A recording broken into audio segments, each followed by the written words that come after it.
Você sente que já fez de tudo em mídia paga, mas mesmo assim o CAC só aumenta? Isso tem um nome, se chama o Vale da Morte do CAC. É um conceito do Google e foi exatamente nesse ponto que a gente estava na V4 Company. Durante um ano eu fui head de mídia, onde a gente investiu mais de 12 milhões de reais em mídia paga e a gente teve diversos desafios. E a gente não só conseguiu superar, como a gente aumentou em 20% as vendas sem escalar investimento, só aumentando a qualidade dos leads e também a demanda para o time de vendas. E é exatamente esse o tema do vídeo de hoje. O primeiro passo aqui para a gente conseguir entender esse problema é a gente identificar o cenário. E cara, é quase o pior cenário.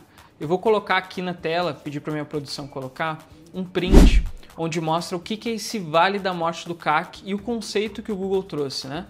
Quando a gente aumenta o investimento em mídia e faz aquelas otimizações básicas, pensando em CTR, CPA, ROAS, né, tentando otimizar ali na ponta quando a gente pensa só em mídia, só naquela campanha, a gente muitas vezes consegue ter esse uplift, né, consegue ter essa melhora na performance, mas ao longo do tempo, conforme eu vou aumentando esse investimento, pensando em trazer mais resultado, eu não consigo na mesma proporção melhorar isso. Então muitas vezes os meus 100 mil de investimento, se eu aumento para 150 mil, traz o mesmo resultado.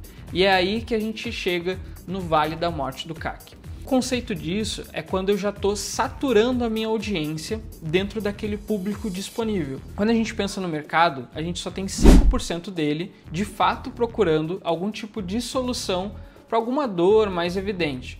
Seja um serviço de marketing, seja um produto como um tênis ou algo nesse sentido, ou uma mecânica, algum tipo de serviço. No nosso caso, como a gente vendia serviços de marketing, era uma venda B2B, ou seja, de empresa para empresa, né? Então tem uma questão de sazonalidade e um ciclo de vendas muito longo. Então, como eu tinha um investimento muito alto, a gente investia mais de 1 milhão ao mês, a gente saturou todo o mercado disponível naquele momento para conseguir captar aquela demanda. Ou seja, eu tinha que brigar com vários concorrentes para tentar buscar aquela pessoa que estava ali de fato ativamente procurando algum serviço de marketing. E quando eu faço isso, eu acabo aumentando os meus custos, porque eu estou tentando buscar onde não está mais fácil, né? Então, onde era muito fácil eu conseguir pessoas, porque não tinha grandes volumes de anunciantes, agora eu sou o maior anunciante e tento pescar de outros lados aqui da moeda. Sabendo que a gente já estava saturando a nossa audiência e dentro daqueles 5% do mercado a gente já estava aumentando o nosso espaço, tentando capturar a maior parte possível daquela audiência, o próximo passo era tentar criar a nossa própria demanda. É aí que vem a saída desse Vale da Morte do CAC. Então o problema ele não é necessariamente mídia, o criativo ou algo nesse sentido. Essas otimizações já foram feitas. Aqui o ponto é como é que a gente consegue atrair futuros compradores quando a gente se expõe antes. Toda vez que a gente pensa no processo de decisão, a gente está pensando na primeira marca que vem à nossa cabeça. E geralmente essa marca já foi exposta a nós, né? Então quando a gente pensa em hambúrguer, por exemplo, a gente vai lembrar do McDonald's ou Burger King e não provavelmente da lancheria que tem aqui do lado de casa. Isso porque a gente está sempre sendo expostos a essas marcas, elas têm uma presença muito grande. E é exatamente isso que a gente tem que fazer quando a gente quer criar a nossa própria demanda. A gente tem que mostrar que a gente existe. Quando a gente pensa no processo de decisão, como eu falei, ainda mais no B2B, que é algo mais racional, a maior parte das empresas vai buscar por algo que já conhece ou algum tipo de indicação. Então vai perguntar para aquele amigo se tem algum tipo de indicação, alguém que ele conhece ou alguma empresa que ele recomenda, já teve algum tipo de experiência. Esse é o primeiro passo. Provavelmente, se tu tem uma empresa, a maior parte dos clientes no começo vem muito de indicação, porque é o canal de aquisição que você tem hoje. É onde tem aquele boca a boca. Aqui o que a gente está tentando fazer é criar a própria demanda.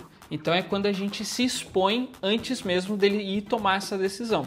E aí para fazer isso, a gente tem tanto formatos de mídia para fazer, quanto canais de mídia que a gente consegue utilizar que vão ser mais eficientes. Então no cenário da V4, a gente entendeu que a gente não estava explorando o YouTube como um canal de mídia justamente para se expor antes nessa audiência, antes dela ir de fato lá na pesquisa e procurar por uma agência de marketing, uma assessoria de marketing. Então nosso trabalho foi conseguir criar uma estratégia no qual a gente conseguisse se expor para esse empresário, para esse empreendedor, antes que ele fosse lá ativamente procurar. Porque ao invés de ele procurar por uma agência de marketing, a gente ter que brigar por esse cliente com outros concorrentes, ele iria pesquisar por V4 Company, porque ele já ouviu falar sobre isso. Então aqui o trabalho é jogar no longo prazo, médio e longo prazo, né? A gente se expor antes para na hora dele tomar a decisão ele já ter alguma referência e ter por onde começar. Ele não só ajuda a diminuir o CAC ao longo do tempo, como também me ajuda a diminuir a curva de fechamento. Ou seja, do momento que a pessoa entrou em contato, foi lá, né, digitou V4 Company, entrou no site, se cadastrou e até o momento que ela fecha a venda, assina o contrato, quando a gente pensa em campanhas que estão relacionadas à marca, geralmente a curva de fechamento é menor, ou seja, ela demora menos tempo para fechar essa venda. Através dessa abordagem e também da estratégia que a gente utilizou lá no YouTube, a gente conseguiu então reduzir curva de fechamento, diminuir o nosso CAC, aumentar o volume de vendas. Teve outras métricas que a gente acaba impactando também, como o ticket médio, ou seja, o volume, né, o valor que o cliente paga ali na mensalidade, ele aumenta porque ele tem mais confiança na marca, já que ele já conhece, não é algo que ele está brigando por preço, acaba mudando também. Então tem diversos benefícios quando a gente acaba aumentando a nossa marca, aumentando a nossa reputação antes dele chegar ali no momento de compra. Vocês devem imaginar que no caso da V4 não foi um investimento baixo, como eu comentei com vocês ali, a gente investia mais de R$1 milhão ao mês. Então, para a gente conseguir desenvolver toda essa estratégia, tanto a parte de comunicação quanto a parte de investimento nos canais do YouTube, etc., a gente investiu em torno ali de 300 mil nos primeiros meses, justamente para conseguir mensurar tudo isso através do BrandLift, que é uma ferramenta que a gente usa ali para conseguir entender a percepção da marca no usuário que está assistindo. Provavelmente vocês já viram aquela pesquisa que aparece, pô, entre essas marcas, qual você já ouviu falar? Se você tivesse que comprar um produto XYZ, qual dessas marcas você escolheria? E é exatamente através dessa pesquisa que a gente consegue entender se aquelas campanhas de marketing que a gente está fazendo vai influenciar no futuro a decisão desse usuário. E para vocês terem noção do quanto que isso melhorou as métricas de negócio, eu trouxe aqui alguns dados, provavelmente eu vou deixar aqui na tela também, edição, me ajudei, que são as métricas que melhoraram ali ao longo do ano para a V4 Company.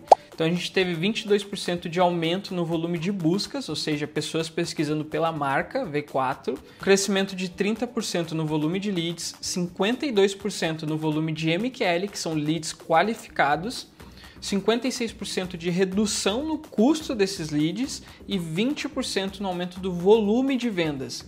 Aqui a gente está falando do aumento de volume, lembra que a gente aumentou também o ticket dessas vendas, ou seja, a gente cresceu o retorno sobre esse investimento que a gente estava fazendo.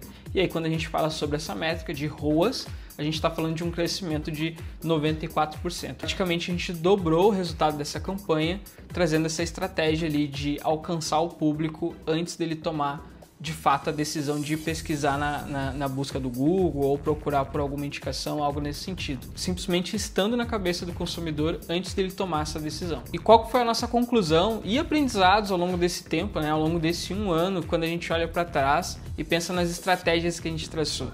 Quando a gente olha para performance e branding, a gente está falando de duas estratégias que devem andar juntas. Quando a gente olha elas combinadas, a gente consegue ter um resultado muito mais exponencial. Então a gente vê que eles devem andar juntos quando a gente está pensando em uma estratégia de mídia e de negócio também. E para a gente ter uma aquisição previsível e eficiente, precisa muito mais do que mídia, precisa de estratégia. A gente precisa influenciar antes da intenção. Só assim a gente vai conseguir gerar a nossa própria demanda e também capturar ela sem perder, né, esse possível cliente para um concorrente que vai ter um preço mais barato ou algo nesse sentido que a gente às vezes não vai conseguir baixar por conta da estratégia do nosso negócio. Espero que você tenha gostado do case de hoje e se fez sentido de alguma maneira para ti, deixa um comentário aqui falando o que você gostou dessa estratégia, o que faria diferente ou até mesmo algum dos tópicos que a gente abordou, se você quer que aprofunde, deixa aqui nos comentários. É isso e até um próximo vídeo.